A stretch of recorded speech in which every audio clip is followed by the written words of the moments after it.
Assalamualaikum warahmatullahi wabarakatuh. Ya, halo teman-teman semuanya. Perkenalkan, kami dari kelas 11C dari kelompok 1 dengan saya Niko Abdullah Fahri. Saya Fitra Oktasa Putra. Saya Rahmat Widodo. Saya Ragil Setiawan Satyadi Marpaung. Saya Rafiq Sansafi. Saya Said Agila Rasid. Ya, pada kesempatan hari ini kami membuat sebuah video wawancara pada mata pelajaran sosiologi yang diajarkan oleh Bapak Arifin SPD.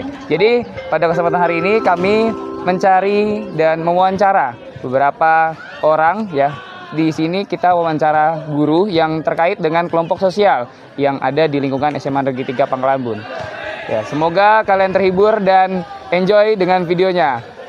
Assalamualaikum warahmatullahi wabarakatuh. Perkenalkan, nama saya Niko Abdullah Fahri.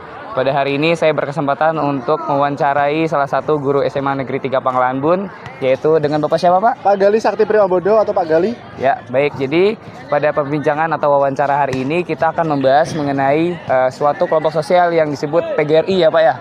Nah, betul. Langsung saja kita ke pertanyaannya. Bagaimana latar belakang terbentuknya kelompok sosial tersebut, Pak? Kalau untuk latar belakangnya dari yang Persatuan Guru Republik Indonesia atau PGRI itu ya pasti untuk menampung inspirasi dari guru-guru yang lainnya juga, apalagi sekarang sudah terbentuk dibagi-bagi lagi sesuai dengan mata pelajarannya. Misalkan kayak saya olahraga ada sendiri perkumpulan untuk guru-guru olahraga. Jadi latar belakangnya sendiri ya karena itu untuk menampung aspirasi atau inspirasi dan menyambungkan atau menyamakan persepsi antar masing-masing guru tiap sekolahnya. Jadi terbentuknya PGRI itu gara-gara itu. Oke, baik. Jawabannya sudah sangat memuaskan sekali. Lalu kita masuk ke pertanyaan kedua ya, Pak ya. Apa fungsi kelompok sosial tersebut bagi individu dan masyarakat, Pak? Kira-kira bagaimana tuh, Pak?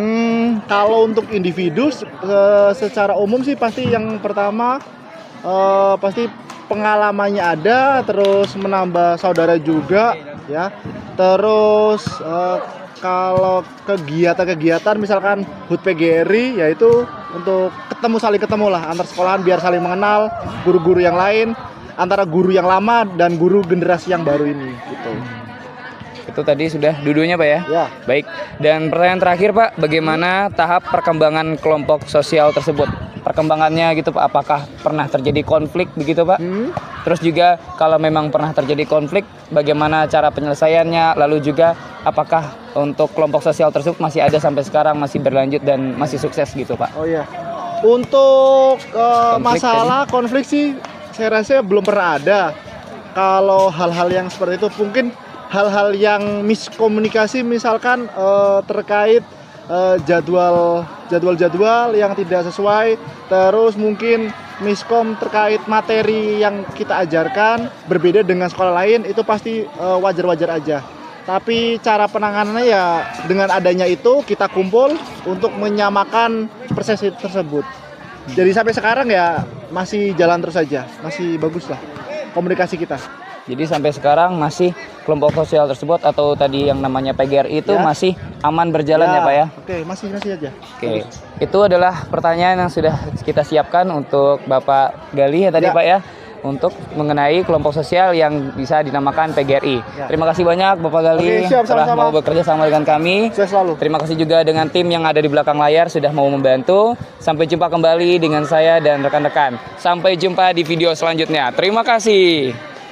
Bismillahirrahmanirrahim. Assalamualaikum warahmatullahi wabarakatuh. Waalaikumsalam warahmatullahi wabarakatuh. Kembali lagi dengan saya Niko Abdullah Fahri dari kelas 11C dari kelompok 1. Pada segmen kali ini saya berkesempatan bertemu dengan Bapak siapa, Pak? Sakti Aji. Dengan Bapak Sakti Aji, betul ya, Pak ya?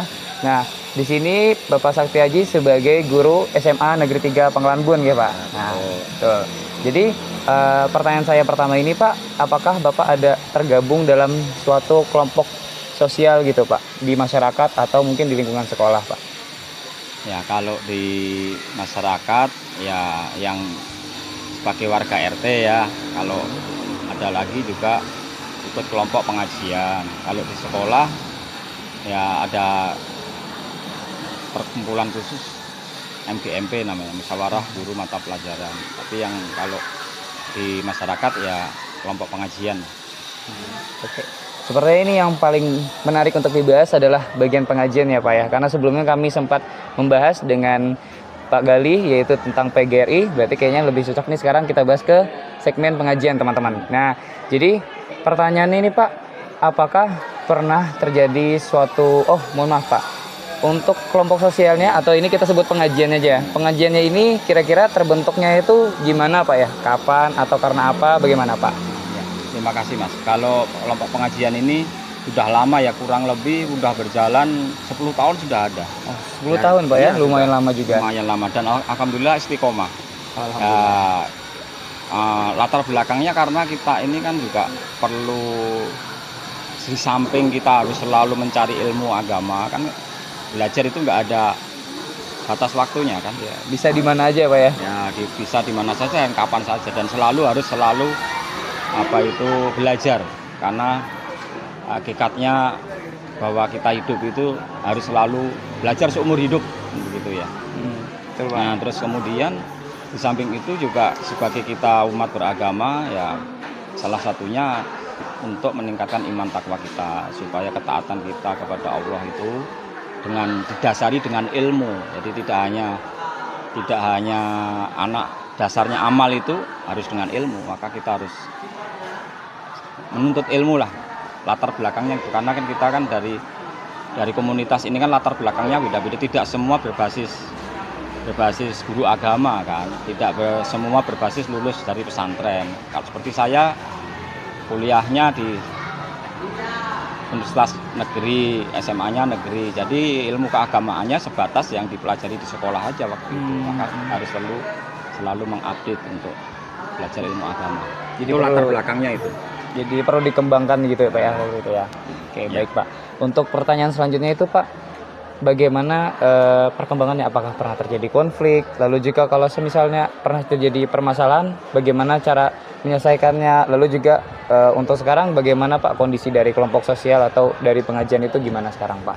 Nah, alhamdulillah kalau masalah tidak pernah ada, karena kan kita kan sifatnya tolabul ilmi ya. Nah, jadi alhamdulillah nggak ada. Hanya kan kadang kan sepekan sekali setiap Jumat malam, dan tempatnya berpindah-pindah dari anggota komunitas itu.